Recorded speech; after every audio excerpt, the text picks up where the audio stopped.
What's going on, guys? This is Brandon from Extreme Shades in Smithfield, North Carolina. What you see here is a 2006 BMW. Customer come in, it's a 325i. Customer came in with some old failing window tint. It's a two-ply film, also dual layer, whatever you want to call it. Let's see here. I don't know that you can see it because I've got my steamer on right now.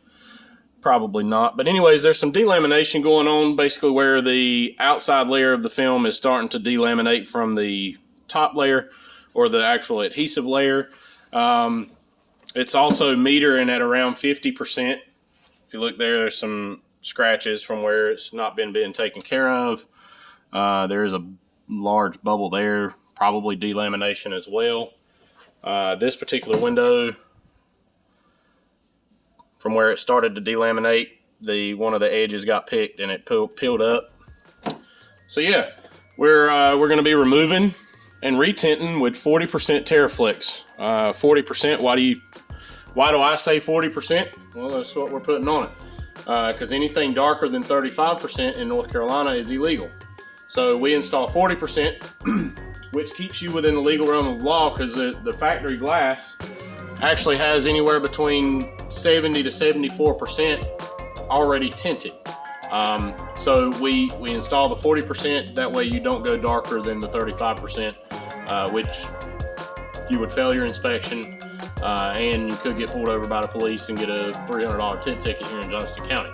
So that being said, hang tight, we're going to do some removal.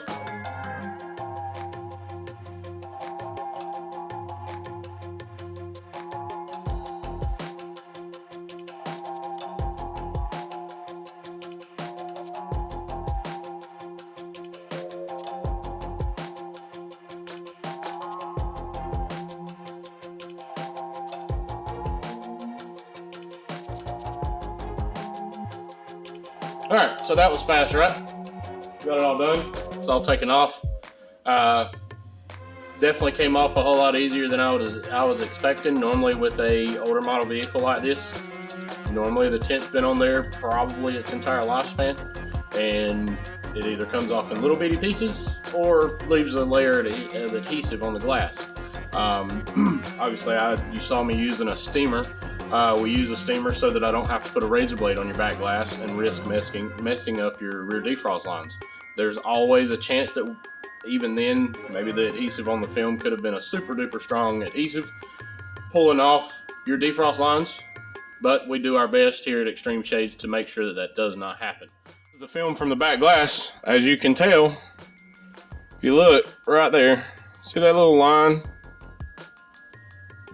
That's where the film used to have darkness.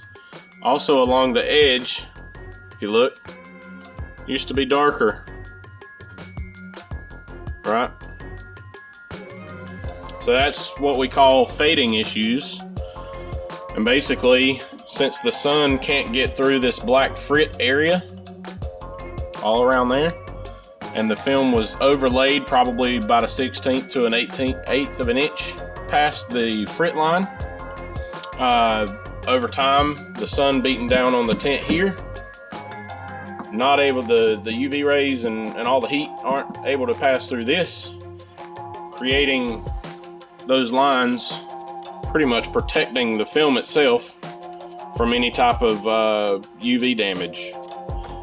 So most likely this was a 100% dyed film at one point in its lifetime, and it slowly started to give away, which is why we had the delamination issues as well as the fading issues. And if it probably would have stayed on much longer, it probably would have started turning purple.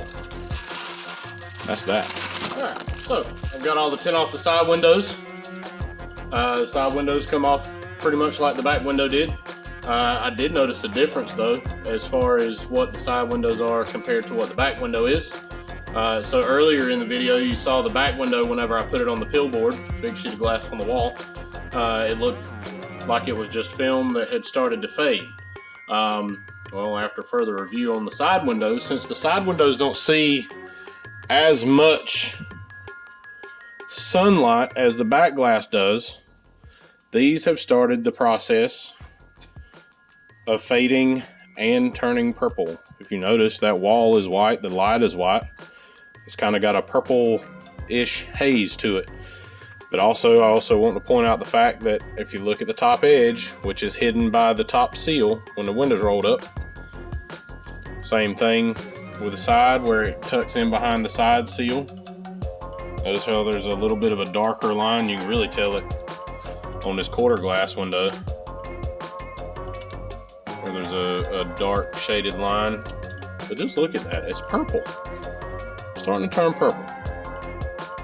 Now we're gonna go from this to this. This is our 40% Terraflex, which is a carbon-based film. All these windows have been cut out. We do use a computer cut system. This way we're not cutting on your cars.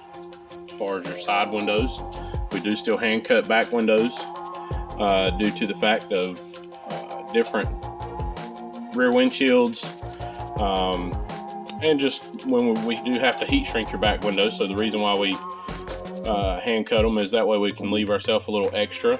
We do not cut on your car though, as you can tell in this next video.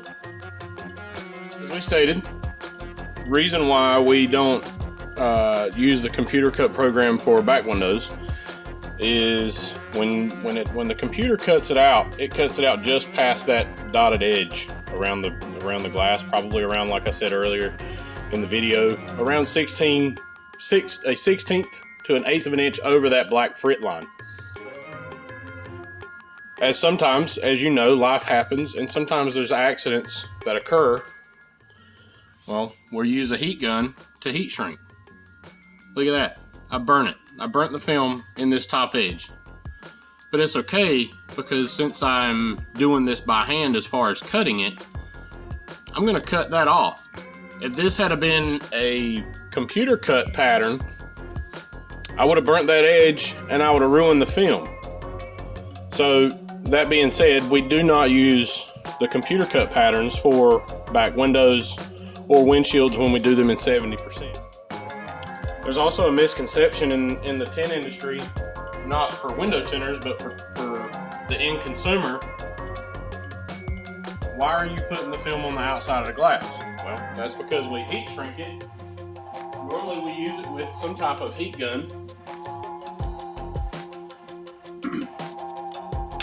And also, with that heat gun, I don't want to bring that heat gun inside your car. This is a BMW. This BMW has felt on the bottom, on the sides, and on the top for the headliner. We don't want to burn anything inside your car, so we do the heat shrinking outside because we have to mold this piece of tint to your back window. As far as how I cut it here at Extreme Shades, we use a Sharpie marker. If I can get it correct. We use a Sharpie marker. And what I do is I will mark the frit line edge around the outside of the glass with said marker. Then I'll bring it over to my pill board. It makes a weird noise, the marker does. But then I'll bring it over to the pill board and cut it on my glass. That way there's no chance of me scoring, marking, cutting into, damaging your vehicle at all.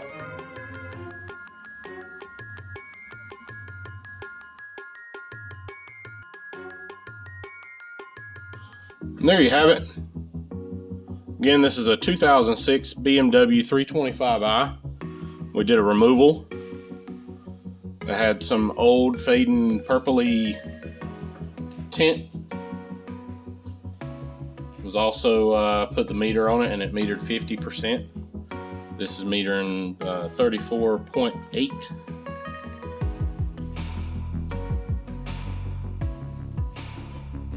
Which keeps him within the realm of the law.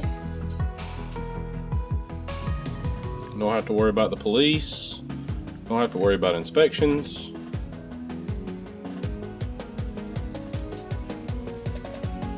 Call or message us today for your appointment to get shaded.